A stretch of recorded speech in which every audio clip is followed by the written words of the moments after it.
అయ్యా కొడుకులు చెప్తున్నారు కార్ఖానకు పోయింది మళ్ళీ వాపసు వస్తుందని. మా క్యానే చెప్తున్నాడు సార్ ఇక కార్ఖానా నుంచి వాపసు రాదు, తూకానికి అమ్మాల్సిందే, దాని పని అయిపోయింది, అనుం చెడ్డది అని చెప్పి. అందుకే ఇవాళ కేసీఆర్ ఎన్ని చెప్పినా, కేటీఆర్ ఎన్ని అబద్ధాలు మాట్లాడినా, తండ్రి 4 గంటలు కొడుకు 2 గంటలు టీవీ 9లో కూర్చొని ఎంత దుఃఖం వెళ్ళిపుచ్చినా ప్రజలకు సానుభూతి రాలేదు. ఇవాళ ఆ సానుభూతి రాలేదు అని చెప్పి చంద్రశేఖరరావు గారు బస్ వేసుకొని బయలుదేరిండు. కారు పని అయిపోయిందని ఇవాళ బస్ వేసుకొని బయలుదేరిండు. నిన్న మిర్యాలగూడ పోయిండు, సూర్యాపేట పోయిండు, భువనగిరికి వచ్చిండు.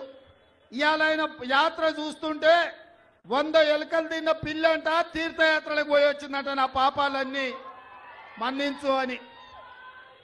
10 ఏళ్ళు అధికారంలో ఉండి